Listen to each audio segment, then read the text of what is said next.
بسم الله الرحمن الرحيم. أهلا بيكم أعزائي المشاهدين في قناة أخبار كل يوم وحلقة جديدة عن أخبار النادي الأهلي النهاردة الاثنين 19 ديسمبر 2022.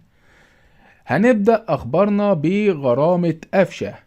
النادي الأهلي أعلن توقيع غرامة مالية على محمد مجدي قفشة وفقا للائحة. وتفاصيل الخبر معانا بتقول إن الجهاز الفني للنادي الأهلي بقيادة مارسيال كولر قرر توقيع غرامة مالية على نجم الفريق وصانع ألعابه محمد مجدي قفشة، وإن الغرامة دي وفقا للائحة اللي بتنص على غرامة مالية لمخالفة تعليمات الجهاز الفني.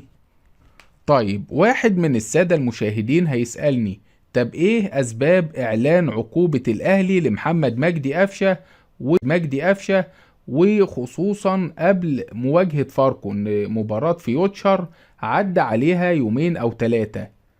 طيب، ايه السبب ان مارسيال كولر اصر على اعلان عقوبة قفشة بشكل رسمي حتى يكون تصرف اللاعب عبرة لأي لاعب في الفريق يحاول تكرار نفس السيناريو بشكل يعيد الانضباط والالتزام لجنبات المارد الأحمر، واللي بيستعد لمواجهة فاركو غدا الساعة 5 مساء باستاد برج العرب بالاسكندرية ضمن منافسات الجولة الثامنة لمسابقة الدوري الممتاز.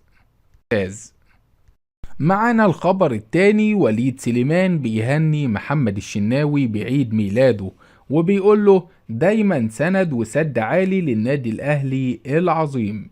هنأ النجم وليد سليمان زميله حارس مرمى وقائد النادي الأهلي محمد الشناوي بمناسبة عيد ميلاده، ونشر وليد سليمان صورة بتجمعهما على متن طائرة أثناء إحدى رحلات الفريق، وعلق عليها قائلا كل سنة وانت طيب يا شناوي يا كبير، وعقبال مليون سنة يا حبيبي، ودايما سند وسد عالي للنادي الأهلي العظيم. الخبر اللي بعد كده معانا، الأهلي بينهي استعداداته لمواجهة فاركو بمحاضرة مطولة من كولر.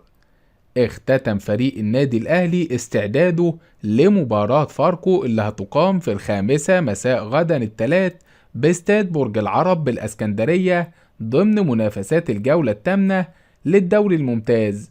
وخاض النادي الأهلي ميرانو الختامي ظهر اليوم على ملعب مختار التتش بالجزيرة، واشتمل على بعض الفقرات الفنية والخططية اللي بيرغب الجهاز الفني في تنفيذها خلال مباراة الغد. وعقد مارسيال كولر المدير الفني للفريق محاضرة مطولة مع اللاعبين للحديث عن كافة الجوانب الفنية الخاصة بمباراة فاركو. وخاض الشناوي وعلي لطفي ومصطفى شوبير ثلاثي حراسة المرمى تدريباتهم تحت إشراف ميشيل يانكون مدرب الحراس قبل المشاركة في تدريبات الكرة.